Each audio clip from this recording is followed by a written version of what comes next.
Howdy there, strangers, and welcome to my Q and A. Today we will be talking about furries. First question, what is your suit made out of? Like the head and fur specifically. Well, the head is made out of foam and Shannon Luxury Shag from fabric.com. It's a really nice fabric place. You should check it out.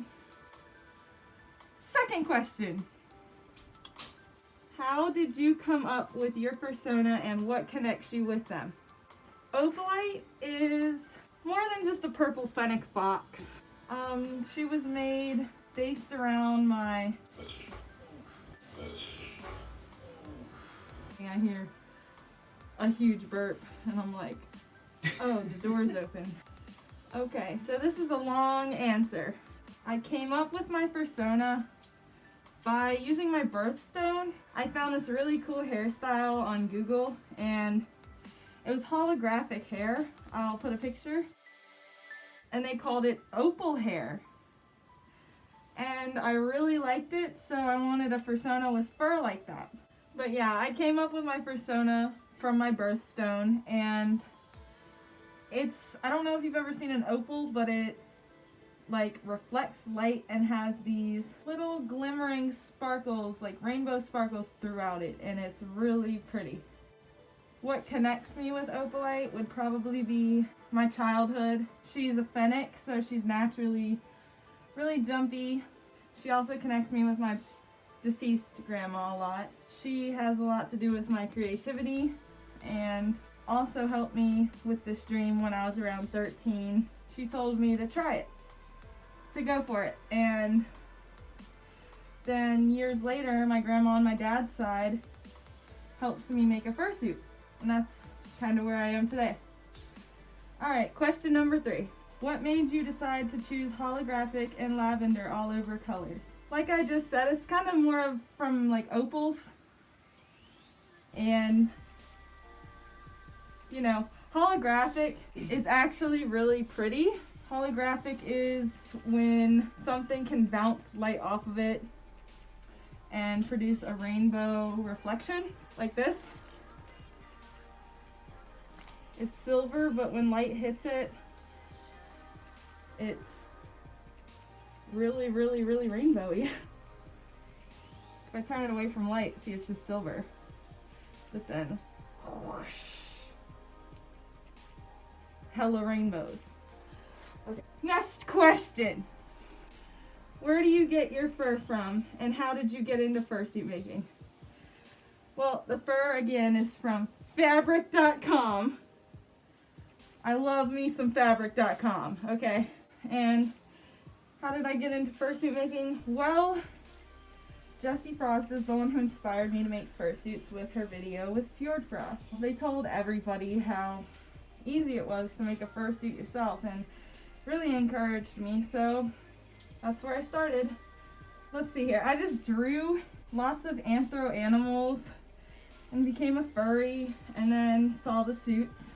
And I really, really, really wanted one. So then I found out they were like $3,000. So I was like, you know what? I have a knack for this sort of thing. I really like arts and crafts. So I just dove right in and wanted to make my first suit at 13. But I didn't because you kind of need material money and, you know, to be fully grown so you don't grow out of it.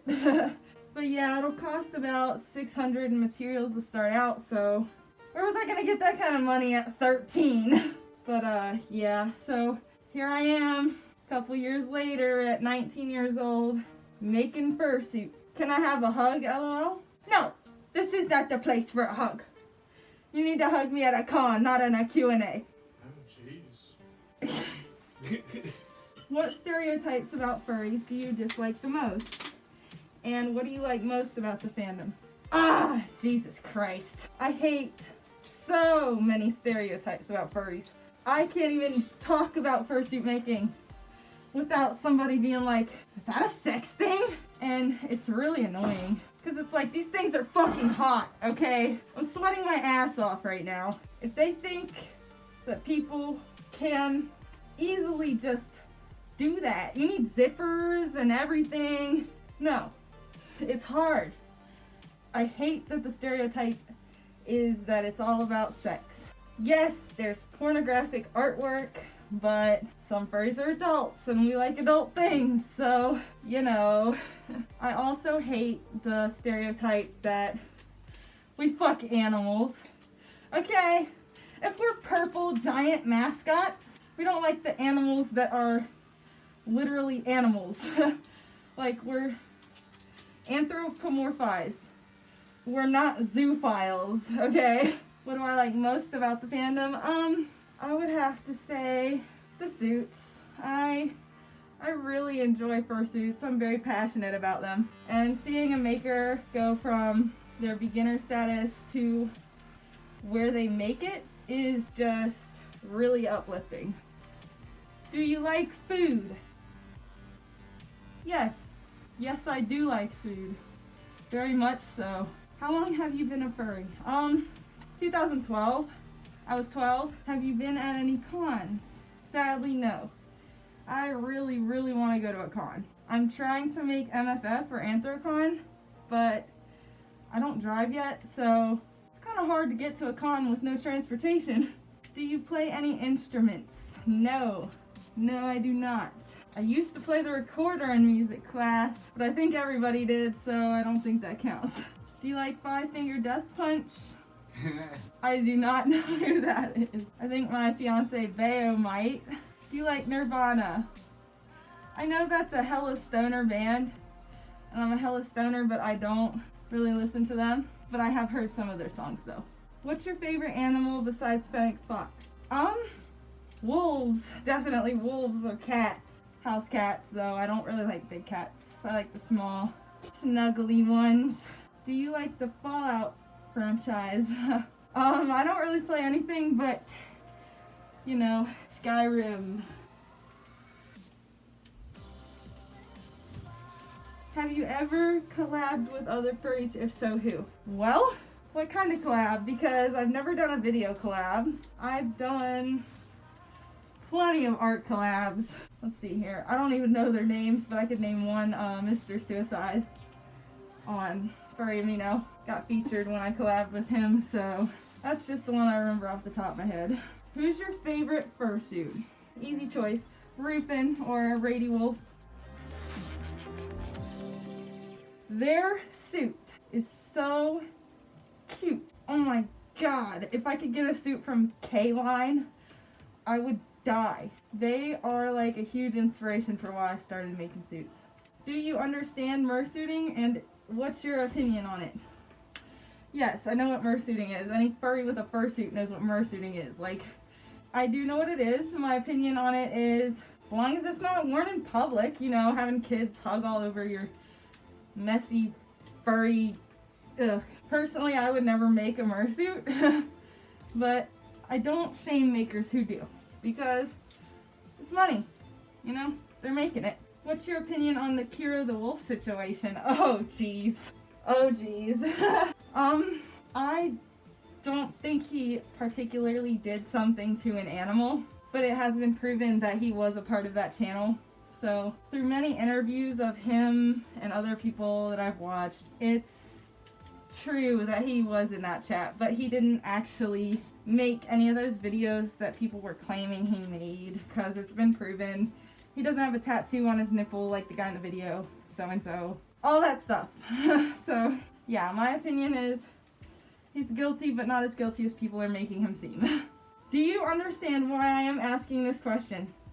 No, I do not, because that's not a valid question. Do you have any favorite YouTubers / Popufurs? Well, of course. I was a patron of Picari for a really long time. A couple months. I also like Madeira Strawberry. I almost became his patron, but I had an emergency pop up and I couldn't. I also like Nas Hyena's content. I like Candy Fall's content. Her content is very nice. Who is your favorite fursuit maker, and what's your favorite fursuit besides your own? Rupin. the one I mentioned earlier, A-line fursuit. Their kimono style is just so cute. Oh my gosh. I would do anything to have a suit from them or get some tips. This one's from a curator on Furry Amino. What would you say was your biggest inspiration / drive to be a content creator in the furry fandom? The audience. I also want to be able to be famous and then be able to take the fame off and not be swarmed for pictures all the time.